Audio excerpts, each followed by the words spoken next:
Sampurasun Barai Cakra. Sebelum dongengnya dimulai, jangan lupa subscribe, tekan tombol lonceng, terus ditunggu juga nih like dan komen ya.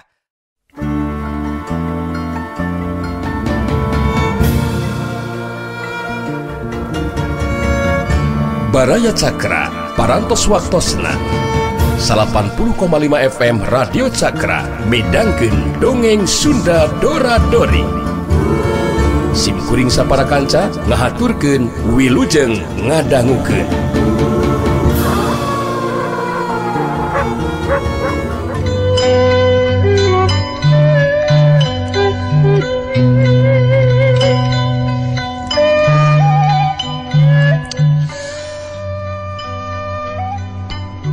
Pak Majid, kiraksa ngagero bari jeung luncat. Pak Majid no harita keur nyang hareup ka Gumilar, rikat malik ka tukang. Breh katempo opat jelema ngajarengjen yang hareup ka manehna amun teu dititanan mah anu opatan teh tangtu aya tumalina jeung anu jadi musuhna anu ayeuna geus teu walakaya. Aya naon Baraya? Nyaho geuning kana ngaran kaula, pokona neges-neges. Piraku terang atuh yen, Bapak teh hiji jalma anu tos nyirnakeun anjeun tina ragadunya. Walon kiraksa tatagna sopan. Ari kitu maksudna. Rek aya kaperluan naon Baraya, ha? Rek aya kaperluan naon? Sok, rek aya naon, rek aya kenaon? Bapak, upami salira uningal saha sareng kumaha tindak tandukna eta jalma anu tos teu walakaya ka rahayat leutik, tangtos Bapak moal dengdek topi kapun gobang anu janten alatna tuan kabasa. Oge Bapak moal tega nanganan dugi ka eta jalma teu walakaya.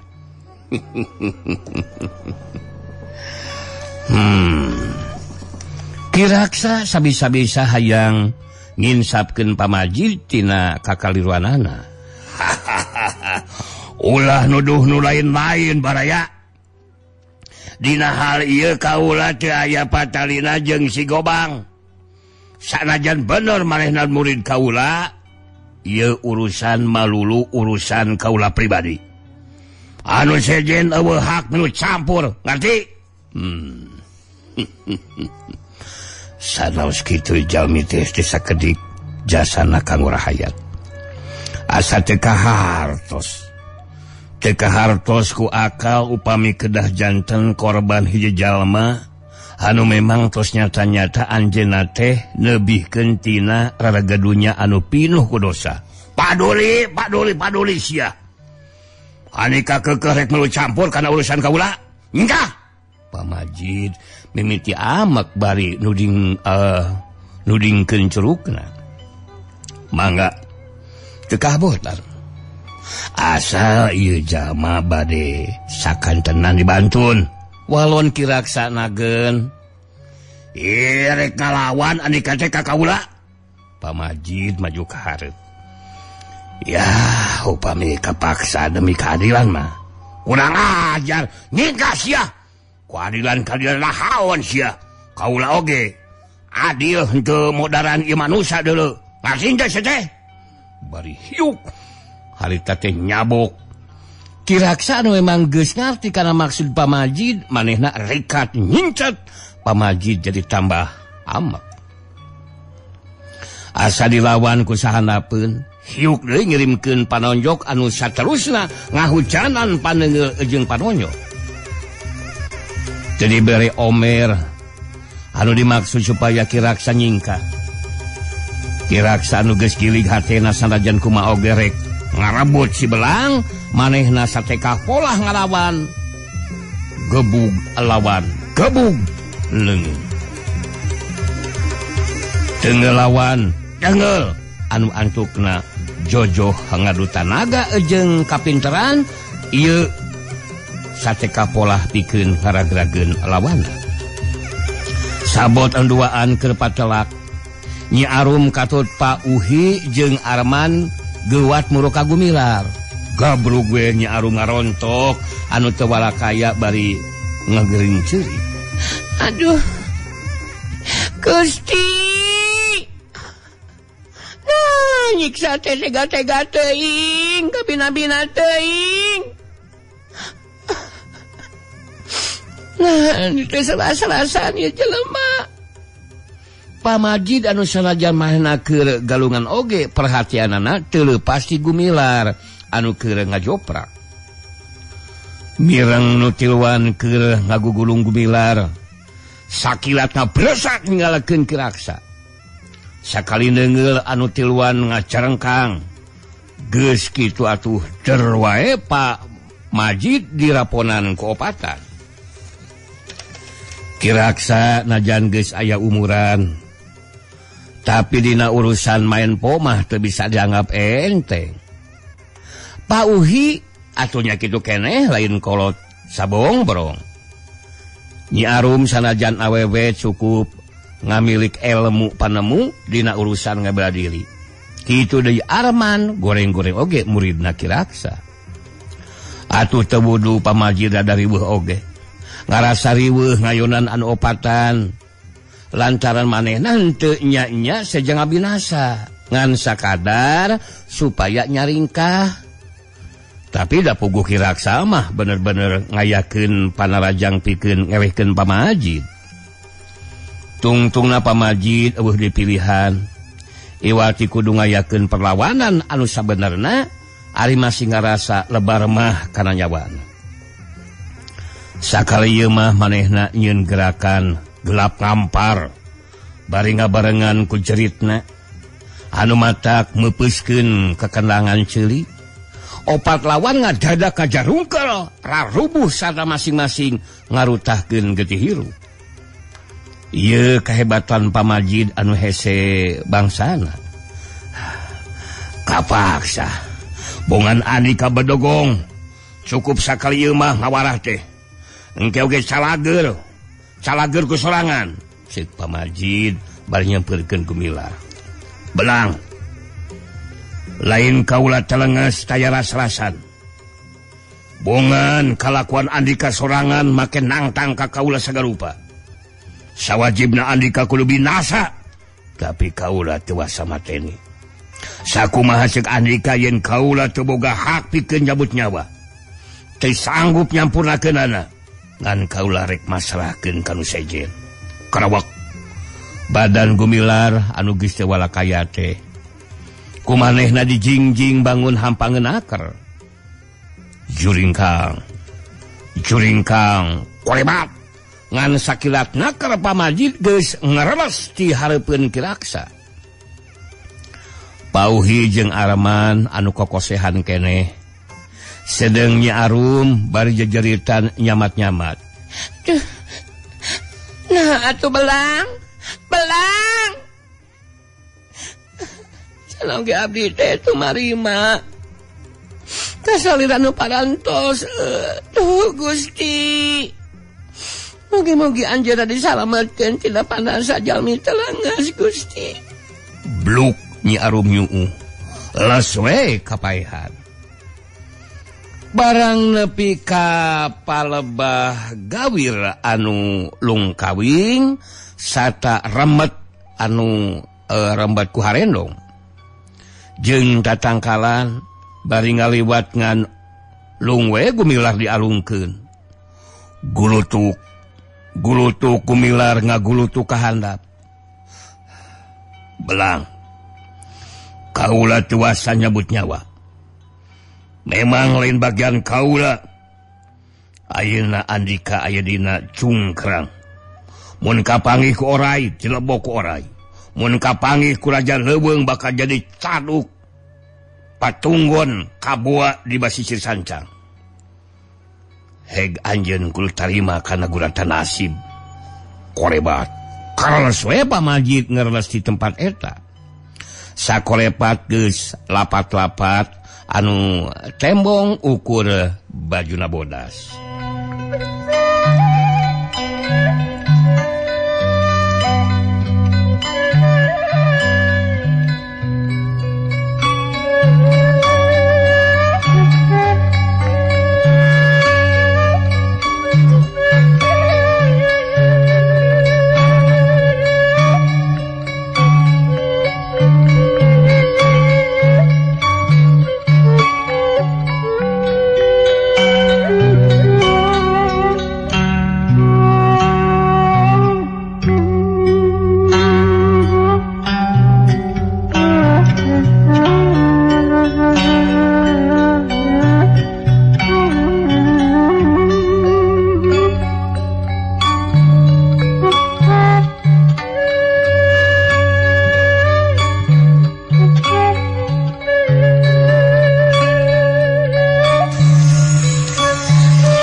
anu dibalangkeun ku pamajid ngagorolong Cigugulutuk kahandap mangkaning gawir pinuh kurungkun kuremet barijeng geuman kuting cilegedegna leuweung remet anu pernahna antara kampung Cibalieur jeung kontrak Miramare.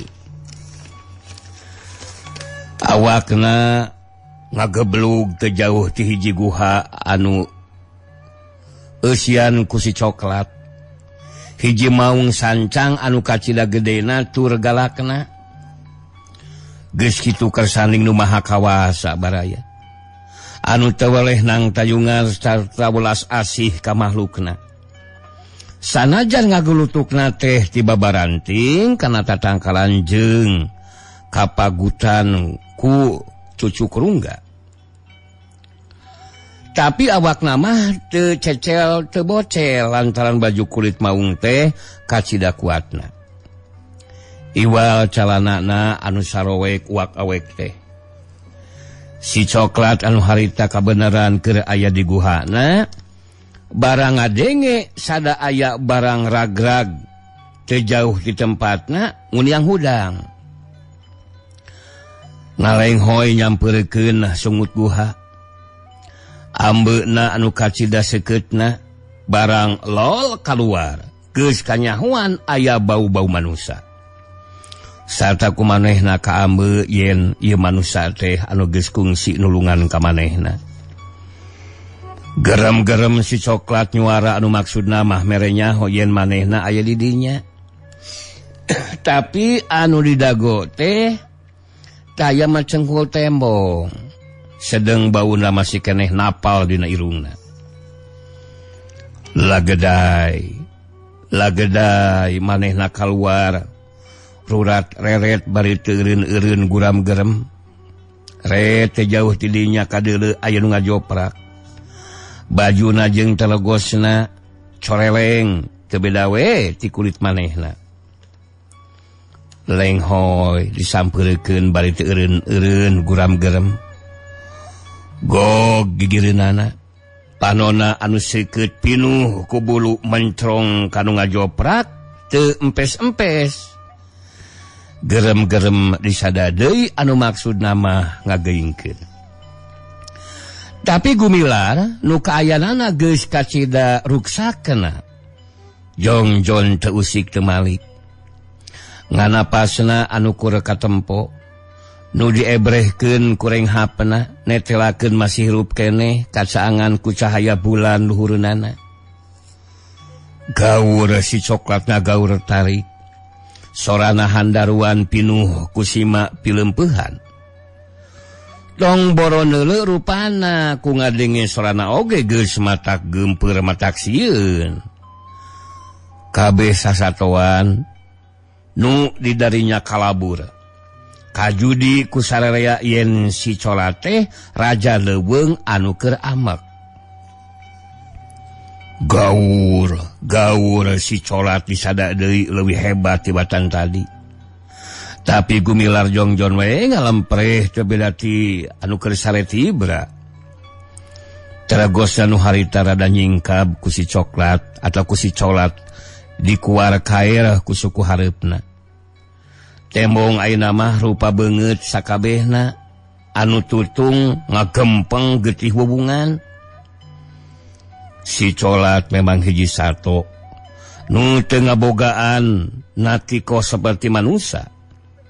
Tapi nalurina bisa ngabedakeun kaayaan beungeut gumilar. Beungeut gumilar ti heula-heula jeung beungeut gumilar anu katempo ayeuna. Sakurang-kurangna manehna boga sangkaan yen ieu jelema teh keur boga kanyeri. Manehna oge ti heula geus ngalakonan waktu harita kasugaku cucuk tea. Kasurung ku rasa ieu gerem-gerem manehna ngagerem bari usaha satekah pola nyeret gumilar rek dibawa ka guhana. Tapi kawasna heseun manehna teu nyaho kumaha carana mawa ieu jelema sangkan teu ruksak. Reg eureun anu satulusna ngadagong gigireunana. Telila-lila manehna luak lieu curiga bisi aya anu nganyahawankeun geus kitu kalawan matak teu kaharti ku akal ajaib kabina-bina. Ana jurung kunung teh manehna nangtung kawas manusa. Teu tatapa sini deui baraya. Regeyeng gumilar diangkat kedua suku hareupna. Anu saterusna manehna ngadigleuk lempang kedua suku tukangna asup ka jero guha. Sok gumilar digolelkeun dina taneuh anu nyamut-mut pinuh kulukut. Geus kitu lageday si colat nyampeurkeun ka lawang guha tuluy ngadangong yang hareup kaluar. Sakedeung ngagerem nempo ka luhur nyeueung bulan anu moncoro ngempray. Sapeting eta si colat ngadangong dina sungut guha kalawan teu sakarejep oge hees. Mun jelema mah meureun manehna teh keur ngajaga bisi aya naon-naon nu ngaganggu kasobatna anu harita keur ngalempreh di jero guha. Nu datang ngadadak satadina kayan anu sakitu ripuhna. Si colat oge boga anggapan yen sobatna teh tangtu aya anu ngabinasa. Ieu sababna pangna manehna ngajaga di lawang guha dibelaan teu hees sapeuting.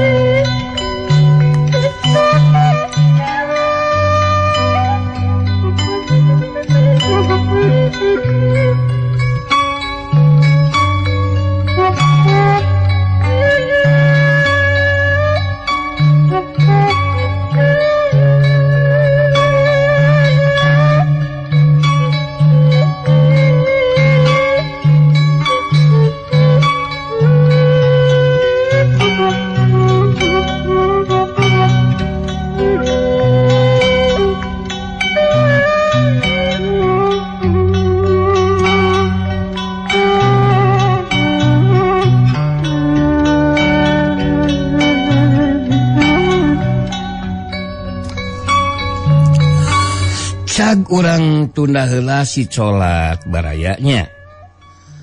Ayeuna urang nyaritakeun kayaan di wewengkon kontrak. Lain diguyur iburna di wewengkon kontrak Miramari. Kabeh-kabeh pada nyaritakeun yen si belang teh geus binasa lantaran peuting tadi patutunggalan diadu jeung pamajid guruna si Gobang anu geus lila ngaranna teu kakocap lantaran nyireunakeun maneh. Meuseuh diri ngisak awat nyamuni di lemurna. Oge nu sok kapanggih mencilkeun diri di basisir sancang menekung mujasme di didinya.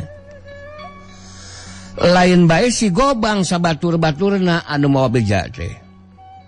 Malah kumaranehna mah dihaja, diuar-uar, bari pinuh ku rasa agul jeung rasa sombong, dumeh binasana si belang teh sasat ku guruna pribadi. Kiraksa jeung Arman katutnya arum nya kitu deui Pak Uhi. Teu luput pada mere katerangan ka sakur anu nanyakeun. Ongkoh maranehna opatan kapanggih keur tinggal lorer teu kuat kayunan pamajid.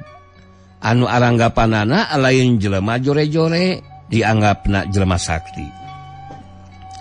Ngan tina perkara leungitna si belang saurang oge taya anu nyaho. Ngan dipaparah ku kira-kira bisa jadi si belang teh terus dipikeun ka leuweung atawa mun hirup keneh terus dibawa ku pamajid ka lemurna. Kaayaan di kontak Miramari ngadadak alum ku ngadenge ieu beja teh. Kabeh ngarasa bela sungkawa bari nyurucud ngaluarkeun cimata. Kitu teh rahayat leutik anu geus pada ngarasa kahutangan budi. Ari pikeun si Gobang masa baturna katutuan kawasa jeung usung esangna teu sirikna pesta gede barang ngadenge si belang binasa teh. lantaran geus tangtu ayeuna mah bakal jongjon mun rek kitu rek ieu teh moal aya anu ngahara biru atawa ngaharu biru. Di antarana anu ngarasa sedih ngan Pak Uhi jeung Arman anu minangka pangparnana. Pak Uhi atuh sasat ka incuna sorangan oge sieun katempuhan ku anu jadi dulur. Bisa kumaha teuing amakna mangsal hapi upamana bener Wijaya atawa Gumilar teh nepi ka hanteuna apan pangna disingkirkeun di Sina Cicing di Cikodeg teh sacat nyingkahan pibalalieun di lemurna. Arman atuh pantes tere kitu teh puguh ka sobat dalitna. Katambah ngarasahan nyelu cacan bisa nepungkeun Dewi Jana jeung kapilanceukna. Hanu masing nepi ka ayeuna oge boh Nyi Arum boh indung bapana cacan nyarahun yen si belang teh nyaeta Wijana. Jelema anu sailana diceceleh lantaran dianggap jelema taya kawani teu beda ti hayam lisung. Ninggang diaki sidik barang adengi kitu nu kaalaman ku Wijana juta langke pelenyeng we ini ka kontrak Miramare natanyakeun kumaha jujutanana ieu perkara. Nu didatangan teh Pak Uhi kabeneran keur nyampak atuh bring we bareng ngajugjug ka imahna Ki Raksa. Kabuka weh ayeuna mah ku sararea yen si belang teh si horeng sabenerna mah geuning Wijana incuna Pak Uhi. Atuh geus lain di kieuna boh Ki Raksa boh Nyi Arum ngajenghokna. Komo Nyi Arum mah nepi ka ngoceak sagala rupa ditungtungan kulesna kapaehan nyeri peurih ari rasku kalakuanana sorangan hanjakal hanyelu gegetun campur jeung rasa deudeuh anu pohara. Ki Raksa atuh jadi ngahintul. Pang-pangna mah ngarasa era ku deui pribadi.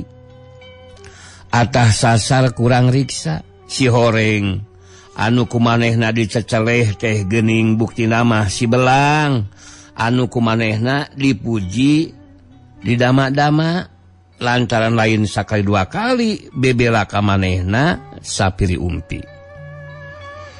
Dan Arman anu terengot-terengot nemungkeun kakaget. Iwa ti panona nu titata di oge geus beueus ku si panon.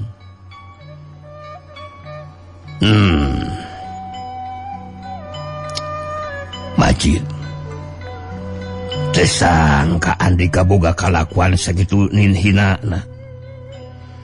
Geus aya tauna Andika ngaleungit di alam rame cenah nyepi nyucikeun diri tapi ayeuna kabuktian yen jiwa anjeun molongpong kosong katumpangan ku Idajal laknatullah anu nyanding dina diri si Gobang. Majid ulah sambat kaniaya ulah ngeunah-ngeunah anjeun Majid.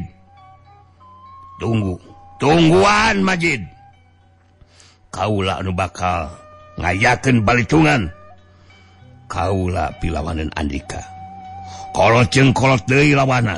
Aki sidik nyalitana bari teu tinggal ti kakarot sarta sorana ngaketer nimulkeun ting saryak sabulu-bulu pikeun anu harita ngadengikeunana. Panona temong hurung ngebrehkeun kayaan hatena anu pinuh ku rasa dendam. Mangyerikeun ka Wijana anu dina waktu ayeuna cacan kanyahoan kumaha nasibna.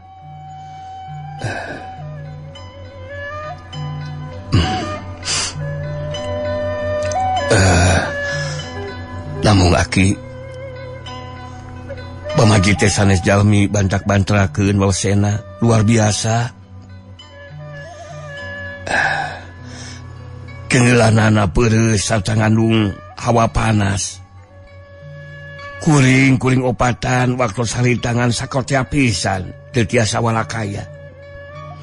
Oge sadayana pada ngutahkeun getih Ceki Raksa setengah ngelingan.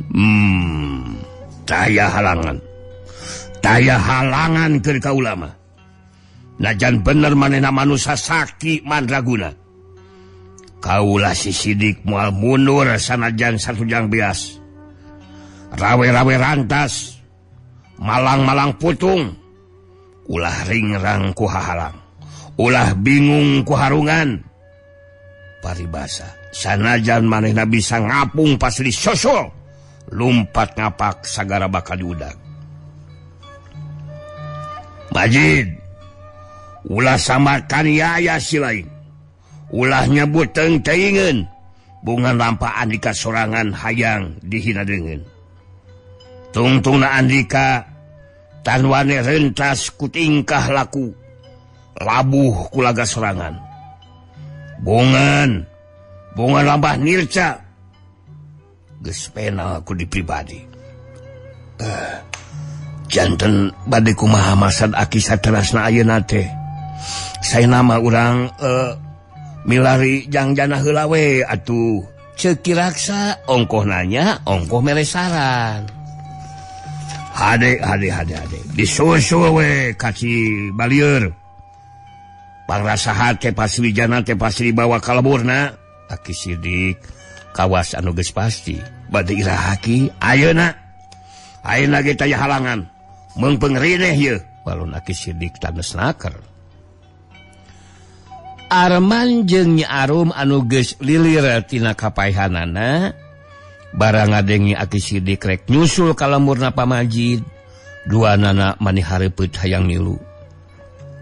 Tapi ku Aki Sidik dihulag lantaran maksud Aki Sidik mah Pamajid teh rek dising hareupan ku manehna sorangan patutunggalan. Wayahna. Dalaguan we di dieu nya.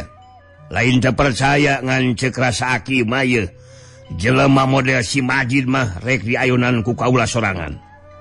Ceuk Aki Sidik nyaritana taya riuk-riuk bangun anu seber atawa sieun. Geus puguh sing hareupeunana mah leos we Aki Sidik balik ka imahna. Sadatang-datang barabat we dicaritakeun ka Nini Usi kumaha kaayanana wijana ayeuna. Maksudna rek terus nyusul ka Cibalieur oge terus dibejakeun pikeun pibatureun keung mah Sirawun rek dibawa. Lumayan sanajan ngan saukur satu oge iceusna mah alah batan jelema. Rap Aki Sidik dangdan dikampret bodas di calana pang si bodas saolah-olah ngimbangan pakaianan Aki Majid.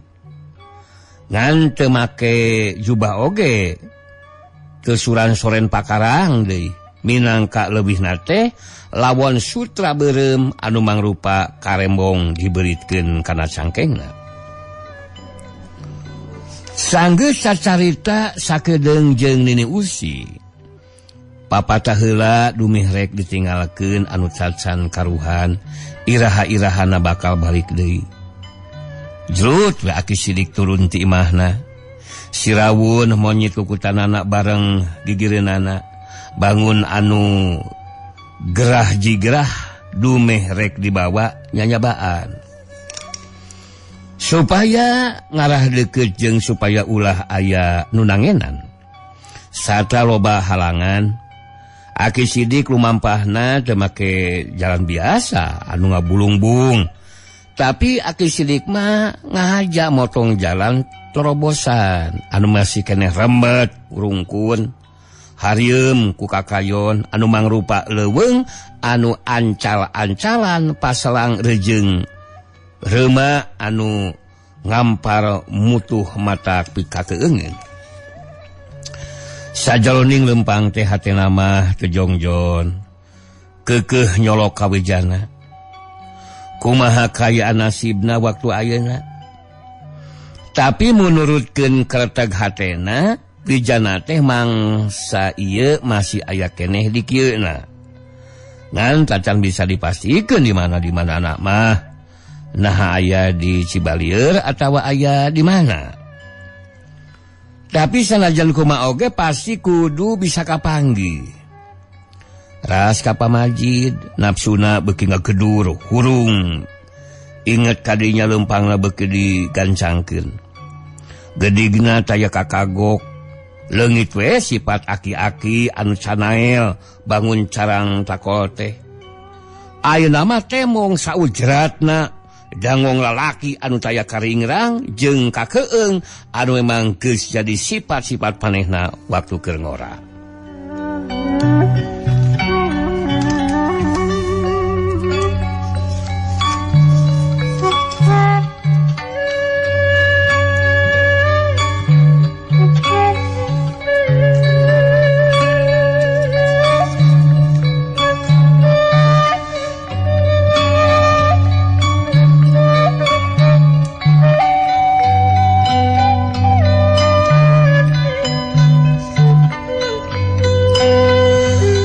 Baraya Cakra anu makasih keneh mararanco di 80,5 FM Radio Cakra.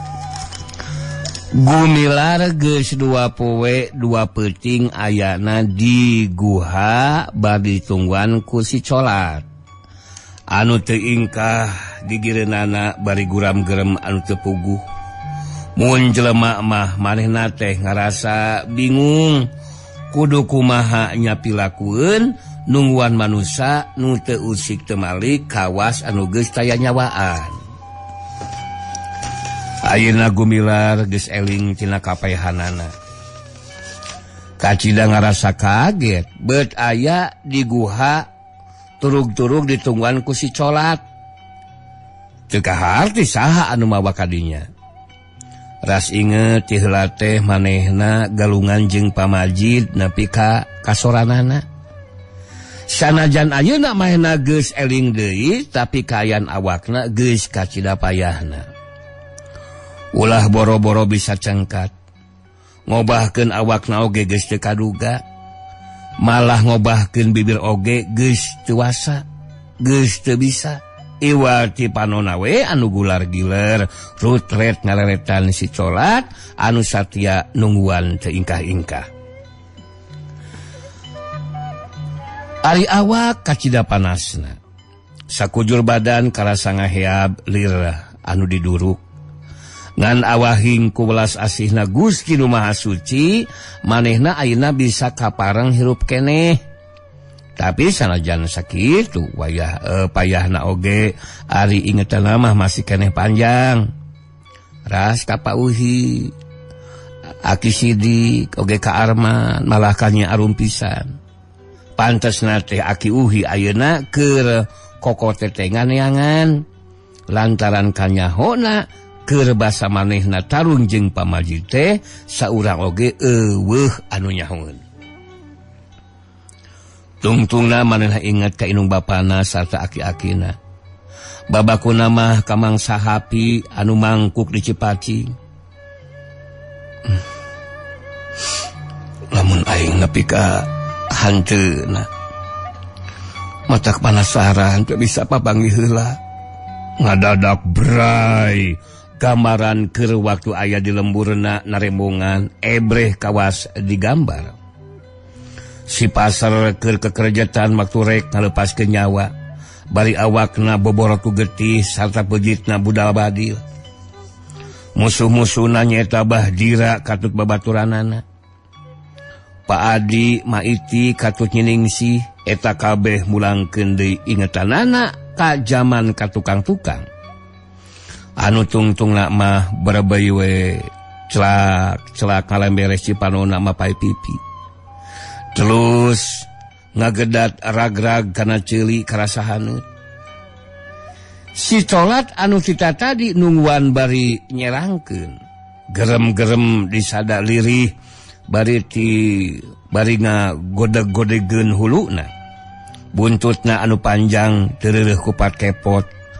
Plak peluk neungelan taneuh terus ngadeuketan bangusna kana beungeut gumilar. Ledak-ledak ngaletakan cipanon sobatna anu terus merebei. Minangkana mah meureun ngupahan bari mang nyusutkeun cipanon. sabot kitu ngadadak si colat ngadangong bari huluna malih ka pelabah lawang guha. Celina anu talina kicup ayeuna ngadadak cengkat. Jurung kunung nangtung tulinga gerem sarta neuteup beungeut gumilar anu keur culak cileuk. Jurat si colat malih gancang naker. Gajleng sababaraha luncatan manehna muru ka lawang guha. Gog ngadangong yang hareup kaluar.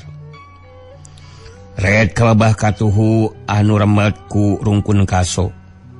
Katampo aya nu keur lalempang ting arungku gajleng si colat kalabak celat susulumputan nyumputkeun awakna dina runggun nu kena rarambetan. Heug depa bari culak cileuk ari pas teh nyingleuk. Lula tewed kana tembok